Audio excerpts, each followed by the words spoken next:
Okay, let's go over why intermittent fasting works. What's the mechanism behind it?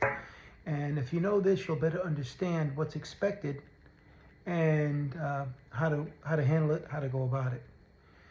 Well, let's look at the main organ that actually controls fat production and the use of fat for different parts in the body, which is the liver. Okay, let's just break it down to simple terms. I'm not going to use any $10 words with you, any medical terminology or anything like that. I'm just going to break it down so this way everyone can fully understand. Now, what happens is when we eat food, the food is metabolized through the liver. Okay, it turns into glucose.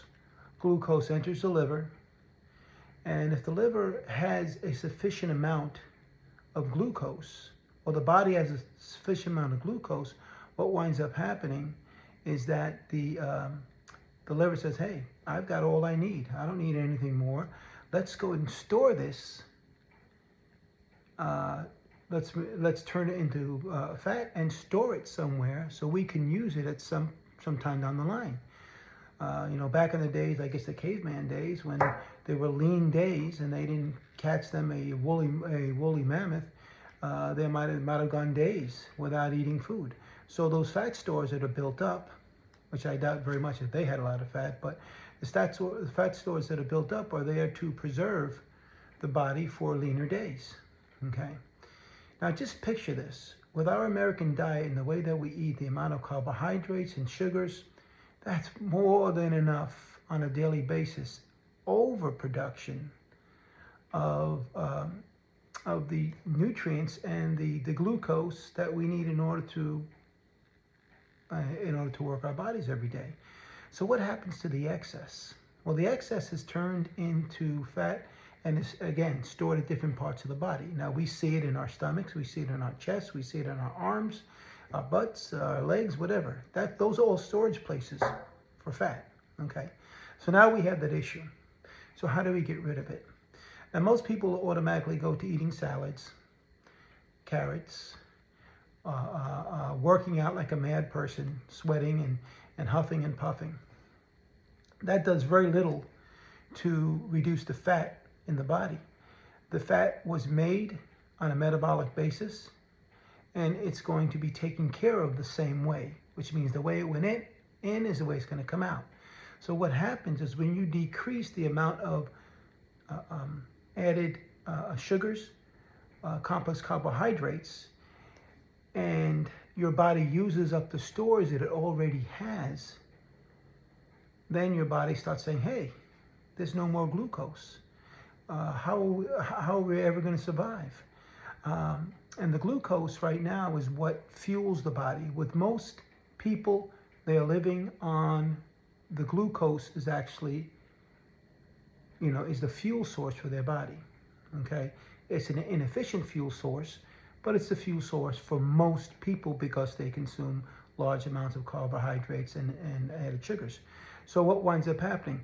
So when you don't give your body those too much, more than it can handle, it'll start to deplete it. And that's where intermittent fasting comes in. When you fast for a certain amount of time, what happens is the body uses up its reserve of glucose, and then it says, "Hey, we don't have any more glucose in order to sustain us. What are we going to do?" So then it says, "I remember that stuff we put away, that fat we put away, we're going to use that." So the body takes it, metabolizes it through the liver, and turns it into ketone bodies. Now, I'm sure you've heard of ketone bodies as in the keto diet. So what happens, now that's a different way of making ketones than intermittent fasting. I'll go over that in another video. But it turns into ketone bodies and it uses that for energy. So what in effect is the body doing? The body is taking your fat stores away from where you had put it, and it's actually utilizing it for energy.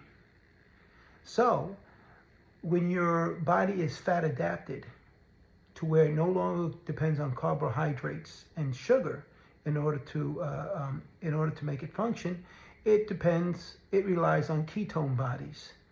And the ketone bodies derive from the fat in your body. So what it's doing is your body is just utilizing the fat stores that are put away. That's the reason why you can go from what I was at 369 down to 269 and not experience any ill effects, because you're not taking it from the lean tissue like muscle and different types of lean tissue. You're taking it from the fat reserves that your body put there for those lean days. So that's the way it works. So again, when you eat, your body, whatever it doesn't use, metabolizes into ketone bodies. Sorry about that. When you don't, when you eat, the body metabolizes it. What it doesn't use, it goes into your fat stores.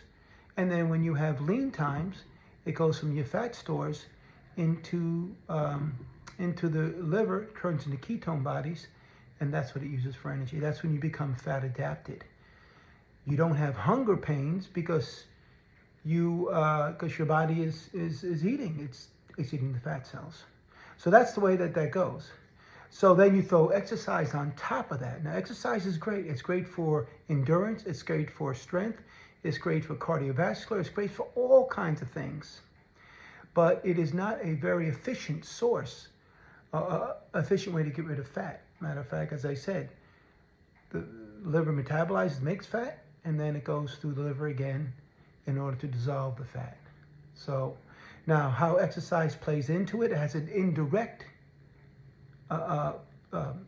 way to play into this.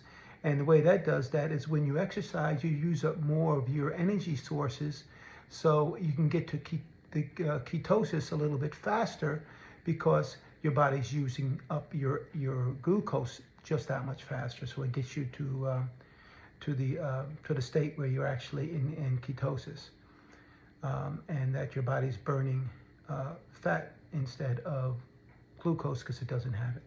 Okay, hopefully that explained it a little bit easier, a little bit better, so you can understand what is expected, what goals you're looking for, how you can achieve it. And we'll go over into these other types of eating styles, such as keto versus intermittent fasting, how they can work together, how they don't work together, so we can get to a more productive way of regaining your health. Thank you.